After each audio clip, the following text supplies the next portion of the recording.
اللہ تبارک و تعالیٰ نے اس مقام پر اپنے چند انعامات گنوائے ہیں۔ مثلاً اس انعام کا ذکر کیا کہ جب وہ آل فرعون یعنی قوم فرعون کے تابع تھے مصر میں،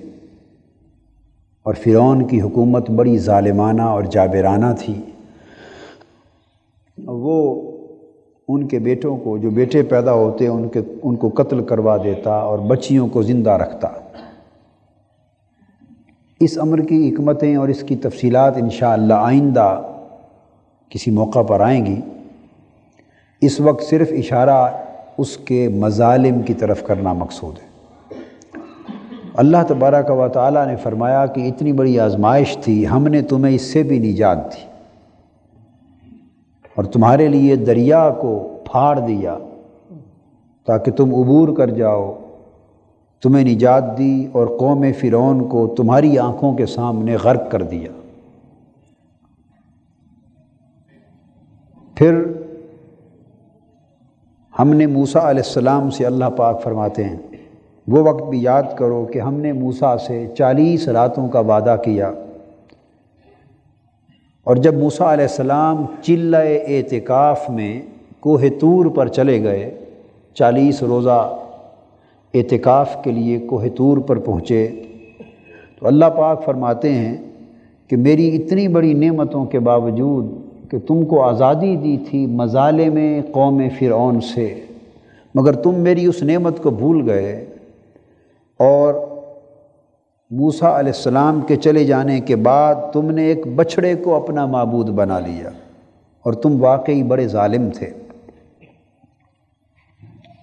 اللہ پاک نے یہاں اپنی نعمت کا ذکر کیا، پھر اس بنی اسرائیل کی نافرمانی اور ناشکری کا ذکر کیا، اس کے بعد پھر فرمایا کہ ہم نے اس کے بعد تمہیں اس کے باوجود بھی معاف فرما دی،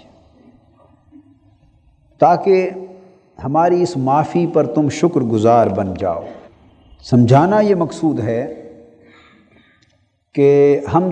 بنی اسرائیل کے حوالے سے بتایا جا رہا ہے کہ اللہ پاک فرماتے ہیں کہ ہم اس قوم پر بار بار نعمتیں کرتے اور وہ قوم بار بار نافرمانیاں کرتی، ہم اسے پھر چھوٹی موٹی سزا دے کے معاف فرما دیتے، پھر نعمتیں فرماتے، وہ پھر نافرمانی کرتی، پھر سزا بھگتتے، پھر معافی ہوتی، پھر نعمتیں ہوتی، وہ پھر نافرمان ہو جاتے۔ گویا اس قوم میں گویا نافرمانی کا، سرکشی کا تسلسل کے ساتھ سرکشی اور نافرمانی کے عمل کا جاری رکھنا، یہ اس قوم کی سرشت میں داخل ہو گیا تھا، اس قوم کی فطرت ثانیہ بن گئی تھی، اس کا عمومی اور قومی مزاج بن گیا تھا۔ یہی ہماری کیفیت ہے کہ ہم پے در پے اللہ کی نافرمانیوں اور سرکشیوں میں مبتلا ہیں، نہ اس کی نعمتیں یاد ہیں، اور نہ وقتاً فوقتاً جو عذاب اور گرفت اللہ کی طرف سے ہم پہ آتے ہیں اور جو گرفت ہوتی رہتی ہے، نہ اس کی طرف ہی ہمارا دھیان جاتا ہے۔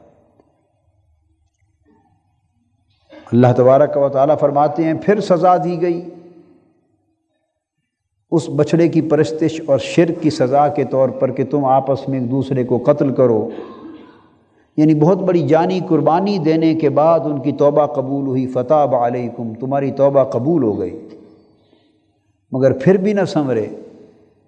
اس کے بعد پھر جب موسیٰ علیہ السلام نے انہیں فرمایا کہ ایمان لے آؤ اللہ پر، اللہ کے احکام پر، میری رسالت پر، تو کہنے لگے وَإِذْ قُلْتُمْ يَا مُوسَىٰ لَن نُؤْمِنَ لَكَ حَتَّىٰ نَرَى اللَّهَ جَهْرَةً فَأَخَذَتْكُمُ الصَّاعِقَةُ وَأَنْتُمْ تَنظُرُونَ۔ پھر کہنے لگے کہ اے موسیٰ ہم آپ پر ایمان نہیں لاتے جب تک ان ننگی آنکھوں سے اللہ کو نہ دیکھ لیں، بالکل آشکار اپنی آنکھوں سے نہ دیکھ لیں، ہم ایمان نہیں لائیں گے۔ فرمایا پھر اس پر تمہیں کڑک نے آ لیا، بڑی گرجدار بجلی نے آ لیا، وہ تمہاری موت کا باعث بن گئی اور تم خود یہ منظر دیکھتے رہے۔ ثم بعثناکم من بعد موتکم لعلکم تشکرون، پھر ہم نے تمہارے مرنے کے بعد تمہیں دوبارہ زندہ کیا، کہا کہ تم ایک دوسرے کو زندہ ہوتے ہوئے اپنی آنکھوں سے دیکھو۔ جو پہلے زندہ کر دیے گئے وہ پچھلوں کو زندہ ہوتے ہوئے آنکھوں سے دیکھیں تاکہ ہمارا شکر بجا لاؤ، ہم سے ڈر جاؤ اور ایمان لے آؤ۔ فرمایا اور پھر یاد کرو جب ہم نے تمہارے اوپر وادی تیہ میں بادلوں کا سایہ کر دیا، پھر ہم نے تمہیں من اور سلوہ کا رزق عطا کیا کہ تم ہماری عطا کی ہوئی پاکیزہ چیزوں میں سے کھاؤ، لیکن تم پھر وہ بنی اسرائیل پھر ان نعمتوں کے باوجود نافرمان، سرکش اور باغی ہو گئی۔ یہاں ان کی جو اگلی خرابی بیان کی جا رہی ہے وہ یہ ہے کہ ان تمام نعمتوں کے بعد اللہ تعالیٰ انہیں کوئی حکم دے دیتے۔ دھوپ سے بچانے کے لیے صحرا تھا، بادل کو سائبان بنا دیا، من و سلوہ کی خوراک دے دی۔ جب اللہ پاک ان کو نعمتیں دیتے، اس زمانے میں نعمتیں بھی آسمانی تھیں معجزات کے طور پر، اور عذاب بھی ناگہانی اور آسمانی تھے۔ حضور صلی اللہ علیہ وآلہ وسلم کی امت میں اس نظام کو اٹھا لیا گیا۔ اب اللہ پاک جو نعمتیں عطا فرماتے ہیں اپنی آسمان سے، وہ بھی ایک فطری نظام کے مطابق عطا فرماتے ہیں، اور عذاب اور سزا جو ہماری قوم کو ہوتی ہے وہ بھی ایک فطری نظام کے مطابق عطا ہوتی ہے۔ اس قوم کی خرابی یہ تھی کہ نعمتوں کے بعد جب پھر اللہ کا حکم آتا کہ اب شکر وجا لائیں گے، وہ پھر نافرمان ہو جاتے۔ عذاب آتا ڈر جاتے، عذاب ختم ہو جاتا پھر سرکش ہو جاتے۔ ہمارے اوپر جب عذاب آتا ہے، مصیبتیں ٹوٹتی ہیں، سزائیں آتی ہیں، قومی گرفت ہوتی ہے، ہم اللہ کے حضور سجدہ کرنے لگتے ہیں، روتے ہیں، گڑ گڑاتے ہیں، دعائیں مانگتے ہیں، معافیاں مانگتے ہیں۔ جو ہی وہ عذاب ٹل جاتا ہے، ہم پھر پلٹ کر اپنی سرکشی، بغاوت اور نافرمانی کی کیفیت کی طرف چلے جاتے ہیں۔ ان تمام واقعات کے قرآن مجید میں بیان کرنے کا بنیادی مقصد یہ ہے کہ ہم اپنے احوال کا جائزہ لیں، اپنے معمولات زندگی دیکھیں، اپنے شب و روز کو دیکھیں، اپنی عادات اور خصائل کو دیکھیں، اپنے قومی مزاج کا تجزیہ کریں، اور بنی اسرائیل کے احوال کو دیکھیں اور موازنہ کریں کہ ہماری حالت انہی کی طرح ہے یا ان سے مختلف جا رہی ہے۔ فرمایا پھر ہم نے تمہیں حکم دیا اس شہر میں داخل ہو جاؤ، وہاں فراوانی کے ساتھ ہم نے تمہیں نعمتیں اور رزق عطا کیا تھا، جو چاہو خوب جی بھر کے کھاؤ، مگر اس شہر کے دروازے میں سے سجدہ کرتے ہوئے گزرنا اور ہم سے اپنی خطاؤں کی معافی مانگتے ہوئے گزرنا۔ جب سزا ٹل گئی، پھر اگلی نعمت آ گئی، فتح یابی کی صورت ہو گئی، تو اللہ پاک فرماتے ہیں کہ ہم ان کی خطائیں معاف کرنا چاہتے تھے، مگر انہوں نے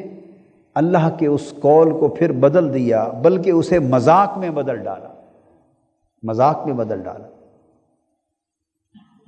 اور حتۃ نغفر لکم خطایاکم، حتۃ کے لفظ کو ایک مذاق کے لفظ میں بدل ڈالا، یعنی وہ احکام الہی کے معاملے میں غیر سنجیدہ ہو گئی تھی وہ قوم۔ اشارہ اس امر کی طرف یہ کیا جا رہا ہے کہ اللہ کے احکام کے معاملے میں وہ قوم غیر سنجیدہ ہو گئی تھی۔ کچھ لوگ نافرمانی کر لیتے، کچھ کھلی سرکشی کر دیتے، کچھ اس کا مذاق اڑانے لگ جاتے، کچھ اس کی پرواہ بھی نہ کرتے، کچھ اسے احکام الہی کو توڑنے کے لیے ہیلے تراش لیتے،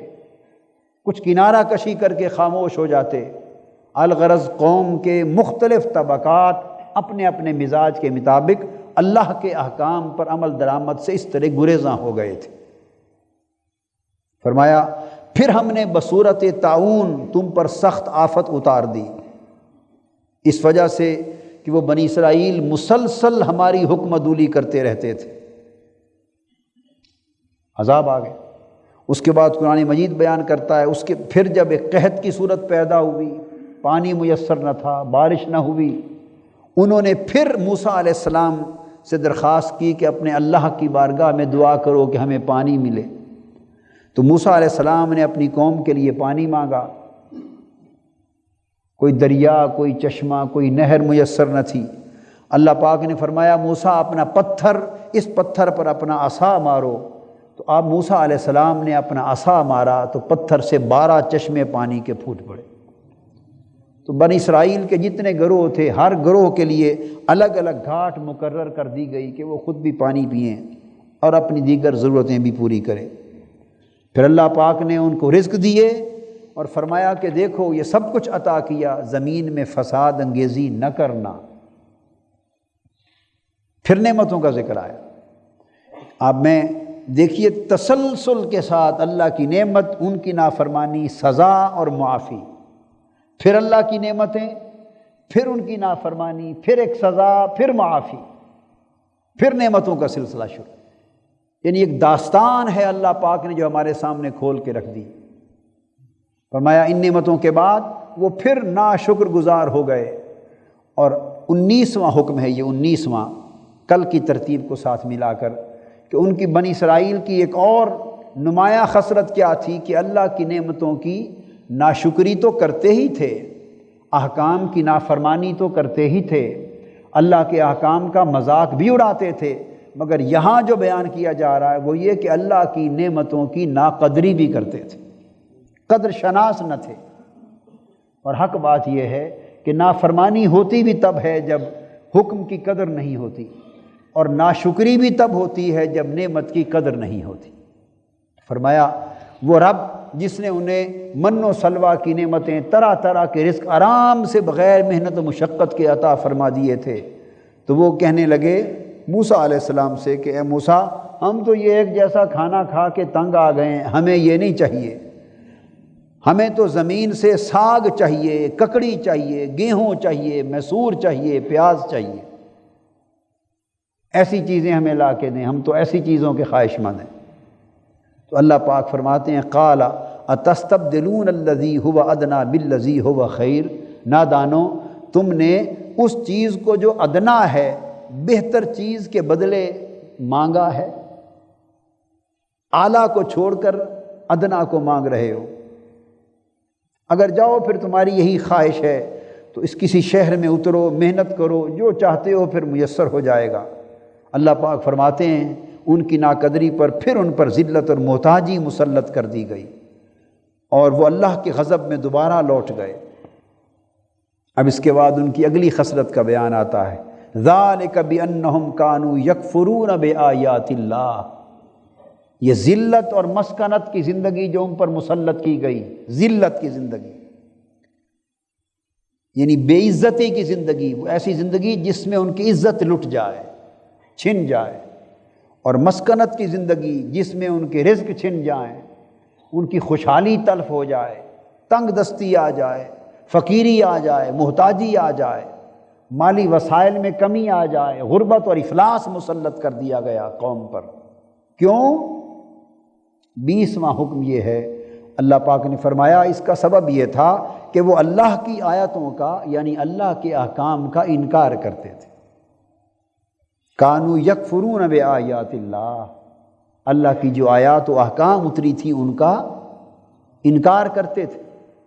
اب آپ خود دیکھ لیں کیا ہماری کیفیت اللہ کے احکام اور اس کی آیات کے انکار کے باب میں کچھ مختلف؟ ہرگز مختلف نہیں۔ وَيَقْتُلُونَ النَّبِيِّينَ بِغَيْرِ الْحَقِّ، اور ان کی 21ویں خصلت یہ بیان کی احکام کے ساتھ ہی کہ پھر انبیاء کو ناحق قتل بھی کر دیتے تھے، یعنی ظلم، ان کی سرکشی اور بغاوت اس حد تک بڑھ گئی تھی۔ اس کے بعد اللہ رب العزت نے اسی مضمون کو آگے بیان کر کے پھر احکام سبت کا ذکر فرمایا۔ پھر اللہ پاک نے انہیں ہفتے کے روز شکار کرنے سے منع فرما دیا۔ پھر ایک اور حکم آیا، انہوں نے اس میں ہیلا گری کی کہ ہفتے کے روز جب حکم آ گیا کہ شکار نہیں کر سکتے تو انہوں نے کیا کیا کہ ہفتے کو پھر وہ شکار جمع کر لیتے اور اتوار کے روز آ کے کر لیتے، یعنی اللہ کے احکام کا مذاق اڑانا اور اسے توڑنے کے لیے ہیلے تلاش کرنا، یہ ان کا ایک معمول بن گیا تھا۔ تو اللہ پاک نے فرمایا جب وہ اس انتہا پر پہنچ گئے پھر سزا آئی، فَقُلْنَا لَهُمْ كُونُوا قِرَدَةً خَاسِئِينَ، تم میں سے ہفتے کے دن کے احکام کے بارے میں انہوں نے سرکشی کی تھی تو ہم نے ان سے فرمایا کہ تم دھتکارے ہوئے بندر بن جاؤ، پھر وہ بندروں میں بدل دیے گئے۔ فجعلناها نکالا لما بین یدیہا وما خلفہا وموعظۃ للمتقین،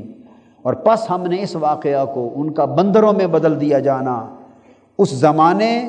اور اس کے بعد والے لوگوں کے لیے باعث عبرت بنا دیا اور پرہیزگاروں کے لیے موجب نصیحت بنا دیا۔ تو گویا یہاں تک جو بیان ہوا وہ یہ کہ بنی اسرائیل کی قومی خصلت اور قومی مزاج یہ بن گیا تھا کہ پے در پے عذابات اور سزاؤں کے باوجود وہ اصلاح پذیر نہ رہے تھے، ان کا عذاب کی طرف دھیان بھی نہیں جاتا تھا کہ ہم اللہ کی گرفت میں آئے ہیں، اللہ کے عذاب میں آ گئے۔ اور یہ کیفیت ہے ان قوموں کی، اور ہمیشہ ان قوموں کی یہ کیفیت رہی ہے جو نافرمان قومیں تھیں، جو ظالم قومیں تھیں، جو سرکش اور باغی قومیں تھیں، جنہوں نے اللہ کے احکام کو ٹھکرا دیا، اللہ کے رسولوں کی تعلیمات کو ٹھکرا دیا، اللہ کی آیات کا مذاق اڑایا، اللہ کے دین کا ٹھٹا کیا۔ ان قوموں پر جب عذاب آیا، خواہ وہ اوندھے گرا دیے گئے، خواہ ان کی بستیاں تباہ کر دی گئیں، خواہ ان کے محل اجاڑ دیے گئے، خواہ ان پر پتھروں کی بارش برسائی گئی، خواہ انہیں آگ میں جلا دیا گیا، خواہ انہیں دھتکارے ہوئے بندروں میں مسخ کر دیا گیا، خواہ ان کی بستیوں کو الٹا گرا کر نیست و نابود کر دیا گیا، الغرض جو کچھ بھی ہوا، قرآن مجید ان قوموں کے احوال میں بیان کرتا ہے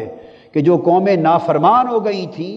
ان پر بدبختی اس حد تک مسلط ہو گئی تھی کہ عذاب کو آتا دیکھتے پھر بھی نہ ڈرتے تھے، اور اپنی آنکھوں سے عذاب کو دیکھتے مگر اسے عذاب تصور بھی نہ کرتے، عذاب کی طرف ان کا دھیان ہی نہ جاتا کہ ہم اللہ کی گرفت میں آ گئے ہیں۔ ان کے دل نہ پسیجتے تھے، وہ اپنی سرکشی میں مست رہتے، اپنی بغاوت میں بدمست رہتے، اور اپنی نافرمانی میں اسی طرح سرگرداں رہتے، تا آ کے وہ قومیں کلیتاً تباہ و برباد کر دی جاتی اور آنے والے قوموں کے لیے ایک صفحہ عبرت بن جاتا۔ اور آنے والی قومیں پھر جب نافرمان ہوتی وہ ان کی عبرت ناک داستان سن کر بھی عبرت نہ لیتی۔ اور قرآن مجید نے آگے جا بجا فرمایا کہ ان کو ساری تباہیوں اور ہلاکتوں کے واقعات جب بتائے جاتے اور نافرمان قوموں کے سامنے اللہ کے احکام رکھے جاتے تو پھر وہ یہ کہتے کہ یہ اساطیر الاولین ہیں، یہ تو اگلوں کی داستانیں ہیں، اگلوں کے افسانے ہیں، ان میں کچھ حقیقت نہیں، آؤ یہی چند روزہ زندگی ہے، مزہ لوٹ لو۔ وہ پھر نافرمانی کی راہ پہ چل نکلتے تا کہ پھر عذاب کی گرفت میں آ جاتے۔ آج ہماری صورت اس سے بھی حقیقت یہ ہے کہ بدتر ہو چکی، قتل و غارت ہو رہی ہے، یہ اللہ کا عذاب ہے، عزتیں لٹ رہی ہیں قومی سطح پر، اللہ کا عذاب ہے، اجتماعی قتل ہو رہے ہیں، اللہ کا عذاب ہے، یہ بمب گر رہے ہیں، یہ اللہ کا عذاب ہے، ناگہانی اموات واقع ہو رہی ہیں، یہ اللہ کا عذاب ہے، امن عامہ تباہ و برباد ہو گیا ہے، یہ اللہ کا عذاب ہے، مہنگائی کی صورت میں زندگی جہنم بن گئی ہے، یہ اللہ کا عذاب ہے، کوئی شخص سکون، اطمینان اور راحت کی زندگی بسر کرنے میں نہیں کر سکتا۔ یہ اللہ کے عذاب نے ہمیں کئی جہات سے اور کئی اطراف سے گھیر رکھا ہے، اوپر سے نیچے سے ہر سمت سے ایک عذاب کی کیفیت ہے، مگر قوم نافرمانی، سرکشی، اللہ کے احکام کو بھول جانے میں اس حد تک آگے چلی گئی ہے کہ ہمارے ذہن اس سمت پچھلی قوموں کی طرف آنے کو تیار نہیں کہ ہم سمجھیں کہ یہ عذاب آ گیا ہے، یہ اللہ کی گرفت آ گئی۔ اللہ رب العزت نے اس کے بعد اس بنی اسرائیل کا ایک اور بیان فرمایا ہے، گائے کا حکم، جس سے اس سورت کا نام بقرہ رکھا گیا، اور اس میں بیان کیا کہ جب ایک قتل ہو گیا تھا تو پھر اس کے قاتل معلوم نہیں ہو رہے تھے تو گائے ذبح کرنے کا حکم آیا۔ اب اس کی تفصیل میں اس وقت نہیں جاتا، تو یہاں قرآن مجید کا بیان اگر پڑھا جائے تو لب لباب یہ ہے کہ اس گائے کو قتل کرنے کے حکم کا بھی اس قوم نے مذاق اڑایا، طرح طرح کے لغو اور بے سود سوال کیے، اور پھر نتیجتاً خود پھنستے چلے گئے۔ تو قرآن مجید نے اس سارے واقعے کے بعد آگے جا کے بیان کیا وہ آیت جس کا ذکر وہ روحانی ماحول پیدا کرنے کے حوالے سے پہلی رات کیا تھا۔ ثم قست قلوبکم من بعد ذلک فہی کالحجارہ او اشد قسوہ، پھر ان کے دل پتھروں کی طرح یا پتھروں سے بھی زیادہ سخت کر دیے گئے، یعنی انہیں قساوت قلبی کا شکار کر دیا گیا۔ پھر یہود کی خرابیوں کا ذکر کرتے ہوئے آگے قرآن مجید بیان فرماتا ہے، اے حبیب صلی اللہ علیہ وآلہ وسلم، مسلمانوں کو یہ خطاب فرما دیں کہ اے مسلمانوں، افتطمعون ان یؤمنوا لکم وقد کان فریق منہم یسمعون کلام اللہ ثم یحرفونہ من بعد ما عقلوہ وہم یعلمون۔ فرمایا مسلمانوں، کیا تم یہ توقع رکھتے ہو کہ وہ یہودی اور اہل کتاب تم پر یقین کر لیں گے اور تمہاری بات مان لیں گے، یعنی تمہارے لیے مخلص ہو جائیں گے اور تمہاری بھلائی کی بات پر یقین کر لیں گے، کان دھر لیں گے؟ فرمایا ممکن نہیں ہے، کہ یہ تو وہ لوگ ہیں کہ ان میں سے ایک گروہ ایسا تھا کہ اللہ کا کلام تورات سنتے اور اس کو اچھی طرح جانتے، پہچانتے، سمجھ لیتے، اور سمجھنے کے بعد خود اس کلام کو بدل دیتے تھے، جان بوجھ کر اللہ کے کلام کو بدل دیتے تھے۔ فرمایا جو اللہ کے کلام کو سمجھ کر کے یہ اللہ کا کلام ہے عمدن اپنے مفاد کے لیے بدل دیتے تھے، تو وہ تمہاری بھلائی کی بات پر کان کس طرح دھر لیں گے؟ پھر 26ویں خصلت بیان کرتے ہوئے حکم کے ساتھ ہی ارشاد فرمایا کہ ان کی ایک خصلت یہ بھی تھی کہ ان کے اندر دوغلا پن تھا۔ یہ سب خصلتیں اس لیے بیان ہو رہی ہیں، سورہ بقرہ کا بنیادی مضمون ہے کہ ہم انہیں اپنی خصلتوں کے ساتھ موازنہ کریں اور اپنی خصلتوں کو یہود اور بنی اسرائیل کی خصلتوں کے آئینے میں دیکھیں۔ فرمایا وَإِذَا لَقُوا الَّذِينَ آمَنُوا قَالُوا آمَنَّا، جب وہ ایمان والوں سے ملتے ہیں تو انہیں دیکھ کر انہیں خوش کرنے کے لیے کہہ دیتے ہیں ہم بھی ایمان لے آئے۔ یہ عمومی زندگی میں ہمارا حال ہے کہ جیسے آدمی کو اپنے سامنے پاتے ہیں اسے خوش کرنے کے لیے اسی ڈھب کی بات کر دیتے۔ وَإِذَا خَلَا بَعْضُهُمْ إِلَىٰ بَعْضٍ قَالُوا أَتُحَدِّثُونَهُمْ بِمَا فَتَحَ اللَّهُ عَلَيْكُمْ لِيُحَاجُّوكُمْ بِهِ عِندَ رَبِّكُمْ أَفَلَا تَعْقِلُونَ۔ اور جب آپس میں مل بیٹھتے تو ان کی زبان بدل جاتی، ان کا موقف بدل جاتا۔ سو یہ جو دوغلا پن ہے سیرت اور کردار میں کہ لوگوں کے سامنے کوئی اور بات کر دینا، آج نیچے سے لے کے اوپر تک اور اوپر سے لے کے نیچے تک، یعنی قوم، عوام اور خواص اور لیڈر سب دوغلا پن میں مبتلا ہے۔ یعنی قوم کے لیڈر اخبارات میں قوم کو سنانے اور قوم کو خوش کرنے کے لیے جو کچھ کہتے ہیں وہ کچھ سمجھتے نہیں، جو کچھ ظاہراً پبلک کنزمپشن کے لیے کہتے ہیں وہ کچھ اپنے بند حلقوں میں نہیں کہتے، اور جو باتیں اور جو چیزیں اپنے بند حلقوں میں طے کرتے ہیں اور ان کے دلوں میں ہوتی ہیں وہ پبلک کے سامنے نہیں کرتے۔ پبلک کے لیے زبان اور ہے، اپنے لیے زبان اور ہے، دوسرے لوگوں کے لیے زبان اور ہے اور اپنوں لیے ضابطے اور زبان اور ہے۔ یہ کردار کا دوغلا پن، اس کو قرآن مجید نے یہودیت کی خصلت بیان کیا۔